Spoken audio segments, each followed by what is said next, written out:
Hello everyone, and thanks for joining us here at Annexeddinnertable. My name is Devin, and today we'll be unboxing Scythe, distributed by Stonemaier Games, designed by Jamey Stegmaier, art by Jakub Rozalski. This is a 1 to 5 player asymmetrical game set in an alternate 1920s. Complete your objective to gain the most victory points.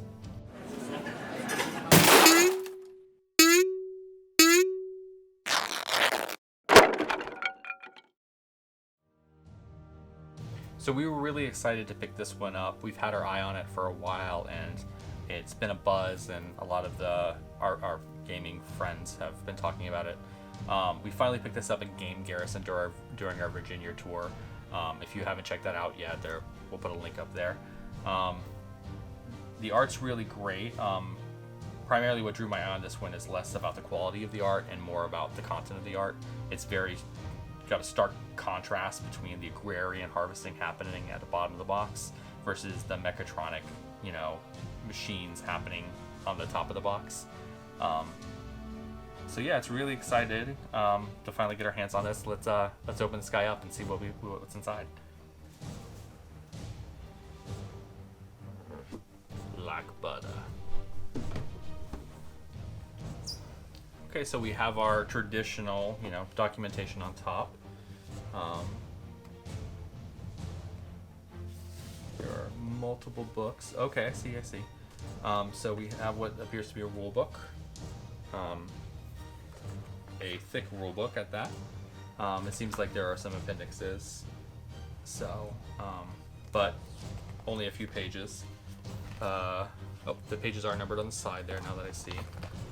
So it looks like there's 31 pages in the rule book, and some of it is appendix, but primarily most 28, 29 pages of instructions. This is going to be a big one to dig into. Also came with a quick reference guide. Normally, you'll see a little card, or it'll be actually on the board. This one is a full 8.5 by 11 sized reference card, so don't quite know what we're getting ourselves into with this one. Achievements sheet. This is interesting. It's got a nice weight to it. It's got some cardstock material, and it looks like it's got forms for you to fill out and track things. Great. And then I don't quite know what this is, but I'm sure we'll figure it out. A toma.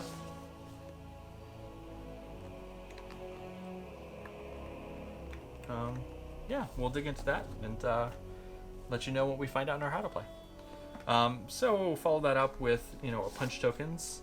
We got looks like 2 sheets of punch tokens here. Slightly different art on either one. Coins seem to be the same, but on these little punch out tokens, there's a little bit of variance there. Looks like they are double-sided, so with different information on the back, and based on the fact that they're already popping out, I'm going to say these are probably going to be easy to punch, which is really exciting. It's one of our pet peeves, is hard to punch tokens that end up dangling like a chad. Cool. Grain board, we'll take a look at that a little bit. We always get really excited when we get extra bags, and this is bags and bags. There's literally a bag for the bags. That's really exciting. Everything in its place. Oh my goodness, there's so much stuff in this box. Looks like it comes with little trays. That's actually really nice. We have our trays that we use, but we're always running out, especially on big games where there's 20 different variants on tokens, and we only have 4 trays currently. So, the fact that it seems to come with different trays. These are actually fully transparent, and this one seems to have an embossed either WS or SM on it. I'm assuming it's going to be SM. So there are differentiations between the two. Let's see if I can throw that on the board to give you a little bit of contrast to see it a little bit better. So yeah, some variations between the two there.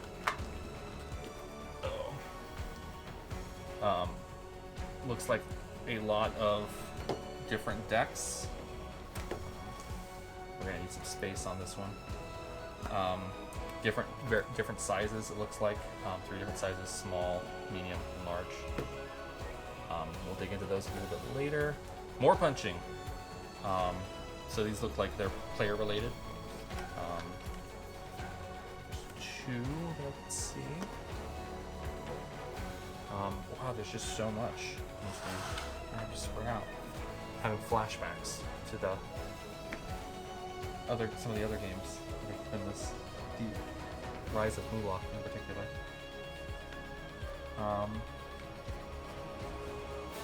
So these look like they might be player mats. Find out as we. Wow, there's just so much to this. It just keeps going and going. What I thought were originally player mats, I now take back because it appears that these are more like player mats with different trackers and indentions in the. There are little indents in here, recesses where they're kind of cut out and provide a different level of two different levels on these tokens, which are super thick because I guess of that engraving in there.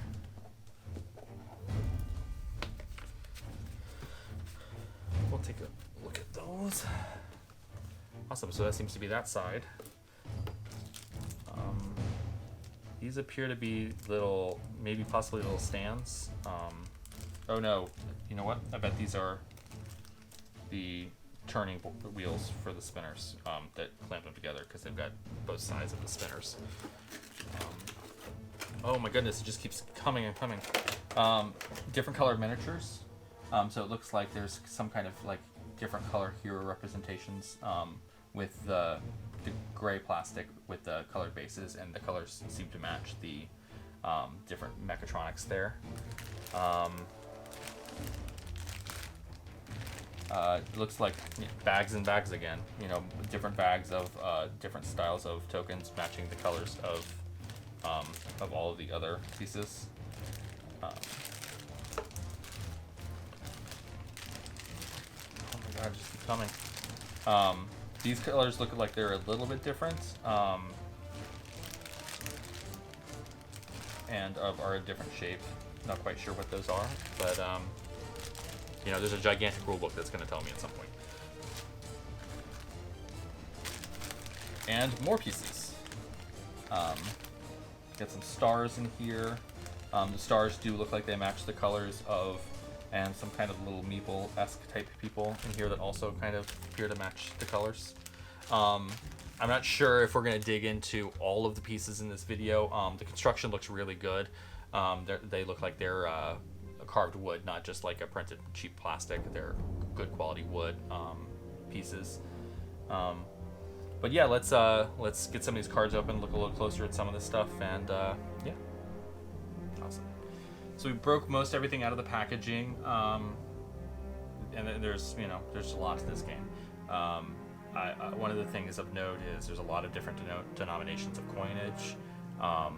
They did a really good job of labeling the blanks on the punches to tell you what everything is. So finding out what things are and trying to track it in the rule book is a lot easier because it's labeled on the punches. Yeah.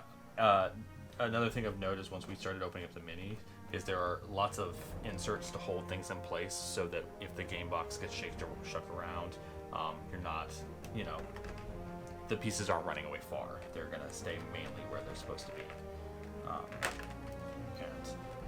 Actually, there's also a bit of a tight fit on the plastic holders here. And they have little snaps, so they actually hold in place also really well there. While we're talking about minis, let's take a closer look at some of the detail. So yeah, they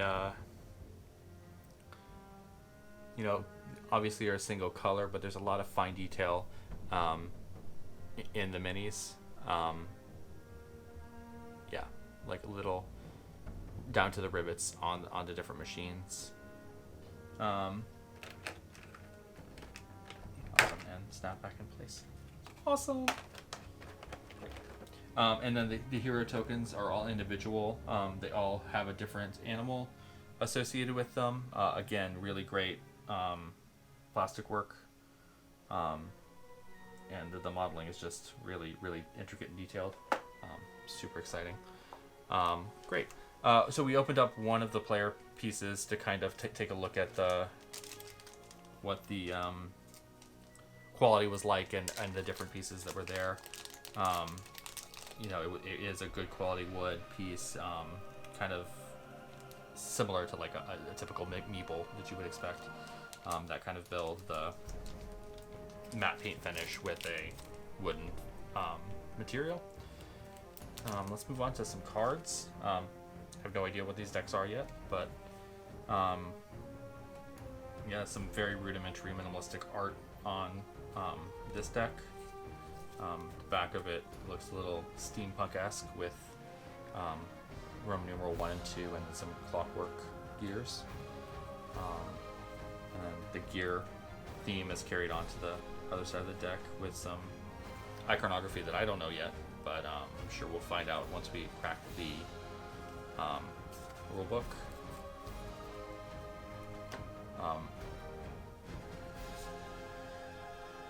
These smaller cards actually have a lot of detail on them as well. Something reminiscent about all of the art that I'm starting to see here is this playing with foreground and background. There's a lot of detail on the foreground elements, and then the background elements are either blurred or obstructed by some kind of atmospherics. It's kind of got this film-esque quality with the depth of field that they're kind of playing with. It's interesting. There's a lot of combat art, so cavalry and some of the mechatronics here, with a number in the corner. I'm interested to find out what these are all about. Right, moving on to the next deck.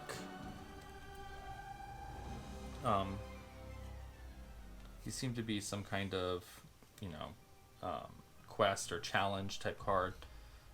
Again, with this really great foreground and background elements.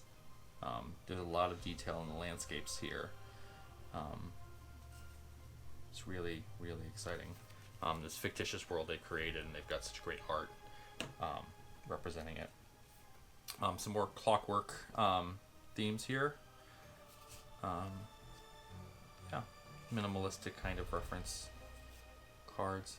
Well, it looks like they're based off difficulty. Same style of deck as the last, but with a different color on the back. And these look like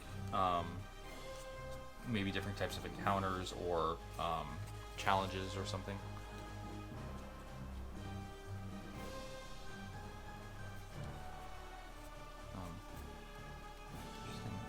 So in this deck, a lot of the same theme that we've seen before with the really great art.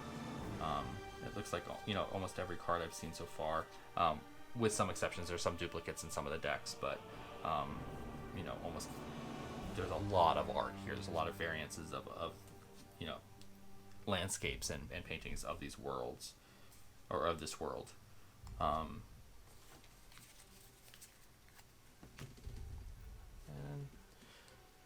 Okay, so this one's interesting. Again, we have a lot of foreground elements with a lot of background elements, but this one seems to have like a subject involved here. These look like they have some kind of, these are some kind of piece or token or something like that, or character that you can play, because they're highlighted. These are actually really great. Really drawing your eye to the foreground elements, and it's really, really exciting art. Awesome. Well, let's clear a little space and let's take a look at the board. So the board looks great. It's a little different in the art style from what we were seeing on the cards. We've got kind of this traditional hexagonal pattern across the board that we see in a lot of games. Some slots from cards. Looks like some kind of tracker here. Either a tracker or some kind of resource token placement type thing there. Some symbols here that may represent player characters. We'll have to find out once we crack the rulebook. The interesting thing about this board is it's double-sided. So we have this side, we have a totally different play area.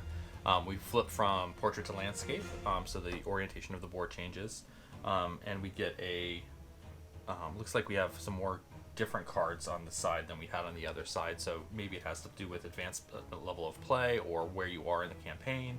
But yeah, let's see how it all fits back into the box. So everything went back into the box really well. They actually have a diagram of how things are supposed to go into the box. It was a little confusing. I think we're gonna have to see if there's more information on how everything makes sense based on the rule book. And hopefully that'll help guide things together, but even without putting everything back together perfectly, it seems to fit very well. So yeah.